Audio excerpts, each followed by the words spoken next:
Hi guys, my name is Apeksha Agarwal and it's time for a book review. And the book that I'm going to review today, it's called The 100-Year-Old Man Who Climbed Out of the Window and Disappeared by Jonas Jonasson is a book with a title which feels like a spoiler. I, for one, absolutely hate titles which reveal the entire fun thing in a book. When I saw this book, I was like, could this title be any longer? Imagine little women being called four sisters who are trying to find their way in the world, but one of them, or The Shining being called a man who loves his family and gets a job at a haunted hotel, but then or Game of Thrones being called a deadly Game of Thrones and violent sex, in which each one of your favorite characters. So I was super pissed at the title, but little did I know that the fun had just begun.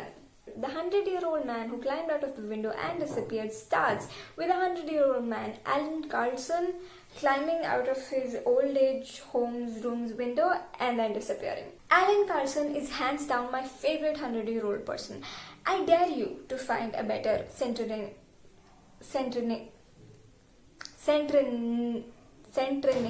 Oh, I got that right.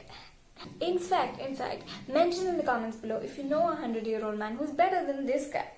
Yeah, I'm nailing this YouTubing engaging audience shit. After climbing out of the window, Alan goes to the nearby bus stand to take a bus to anywhere. He goes to the ticket room, he buys a ticket and he's waiting when he meets a strongly built who's more likely to be a part of a murdering smuggling gang than not. He asks Alan to keep an eye on his huge suitcase while he relieves himself in the nearby toilet. Alan promises to keep an eye on the suitcase and he has no intention of stealing it, but in his defense, his bus comes before the young man does. And coincidentally, he just then realizes that this suitcase has really nice smooth wheels, which makes it easy for any 100-year-old to just roll it along with him. So he does just that. What do you do when you're a 100-year-old man who's on a run with a huge suitcase with no idea what's inside it because it's locked and you're too old to break it? What do? I'll tell you what you don't do. You don't tell the entire truth of how you got the suitcase to the next person you see, who you've just met, by the way. But Alan goes all Bajrangi Bhaijaan on the first person he sees after deboarding the bus with the suitcase. हिंदुस्तानी है? जी नहीं है हमारे पास passport तारों के नीचे से आए. He tells him the full account of what exactly happened, including the stealing part, and I was like, ab ye buddha gaye. But one thing you should know about Alan is that he's not any 100-year-old. He's the luckiest 100-year-old man. There were so many times in his life when death was looking right into his eyes with chale, and he was like, no, no. And death is like, just then when? You're already 100 years old. When will you why won't you let me take you? Okay, jeez. You can take me on Monday. Monday?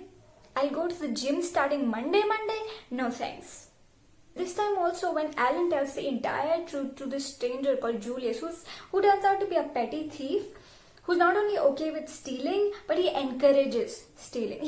He loves stealing. He steals for a living. Now I'm going to stop right here and tell you something about the pattern of writing in this book. This story goes on in two parallels. In every alternate chapter, the author is shifting from Alan's present life to his past life and then back to his present. And then somewhere towards the end, the two stories merge and bring us to the present moment, the moment where Alan is a 100-year-old man who's climbing out of the window and disappearing.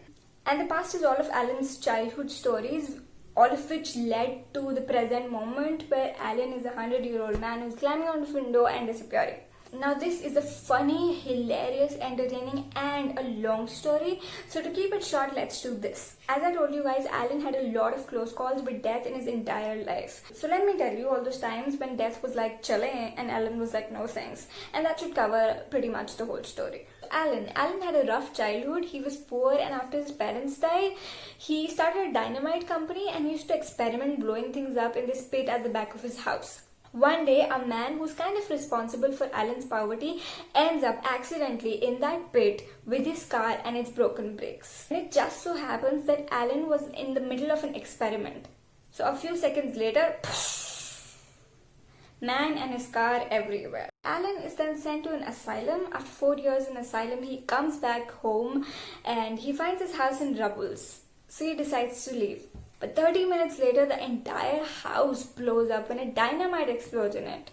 That's the first time Death is like, ugh, missed him by 30 minutes. I'll get him the next time. Yeah, not gonna happen. Alan gets a job in Spain government where his job is to blow enemy bridges up. His only condition is that he do all that wearing civilian clothes because Alan hates politics. He doesn't care to have a political opinion. He hates people who do.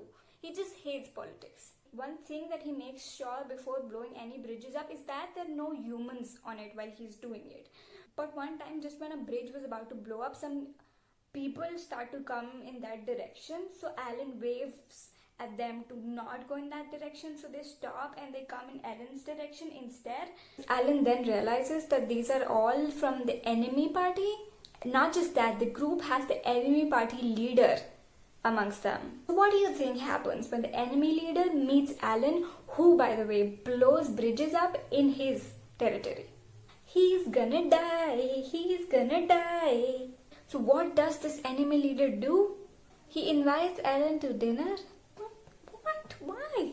So since Alan is in civilian clothes, the enemy leader thinks that Alan is just a civilian who saved his life. Next close call with death comes after Alan's dinner with US President Harry Truman. Harry Truman asks Alan to go to Shanghai as an ignition expert to help this Sung Mei-ling woman. Even though Alan hates her company, he stays there for a while. But after some time, his trip with Sung Mei-ling ends after he decides to escape and save a certain influential person, Mao's celebrity wife, from getting raped and murdered by Sung Mei-ling's men. He saves her and then they both go in different directions. Alan decides to walk to Sweden, aka home. He buys a camel on the way and then he meets 3 other people who are also on their way to somewhere, and he makes friends with them. And the 4 of them journey together till Iran. All of them get arrested in Iran, and 3 of the friends, they get shot in the head by the Iranian government. And now they're moving on to Alan. Okay, it's happening now. It's happening. The 3 friends get shot instantly because of having political opinions not in favor of the Iranian government. But Alan, being Alan, had no political opinion, so he doesn't get shot in the head. What the fuck? After that, a few years later, a man from Soviet Union approaches Alan because they need his help in building a bomb, and Alan is an expert. Soviet Union people's first choice was Albert Einstein, and they're all set to kidnap Albert Einstein. But instead, they kidnapped the very Albert Einstein looking Albert Einstein's brother, Herbert Einstein. Herbert is not as smart. He's plain stupid. He's a dud. He doesn't know his knees from his elbows. And the Soviet Union people are like, okay, this is not gonna work out. So they throw Herbert in a jail. Then they approach Alan, and Alan is all ready to help them, which is why he has dinner with the Soviet Union leader, Stalin. But halfway through the dinner, Stalin is amazingly offended by something that Alan says. So he throws Alan in the jail too, with the idiot Herbert, who's also suicided by the way. But Alan's like, this is not so bad. I got food, I got a bed, all that's missing is some vodka. I can live like this. So he lives happily in the jail for 5 years, but then he's like, I need some vodka. Which is when he devises a plan with Herbert to get them out of the jail. Before that, Alan warns Herbert. He tells him that this is going to be dangerous. We might not make it. We might die. After hearing that, suicidal Herbert is having an orgasm. And he's like, say no more, I'm in. Then they blow things up here and there, and then they get out of the jail. Then they steal a car from some marshal thingy, and then they steal their clothes and impersonate the marshals. They somehow end up being taken to the king of that place. I don't know what place. Son, who is fooled by their impersonation of the marshals. But then the real king, his father, comes in and he's like, you're not the marshal. I've seen the marshal. You're not the marshal.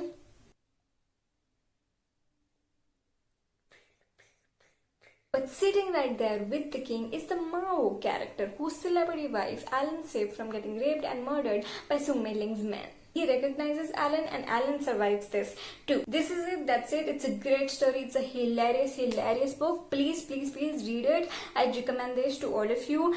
That's it. Thank you so much for watching. Please like, share, comment, subscribe, and do let me know if there's any other book that you'd like me to review, and I'd be happy to do so. You can also check out my other videos right over here, and if you like what I do, please subscribe to my channel by clicking on this face right over here.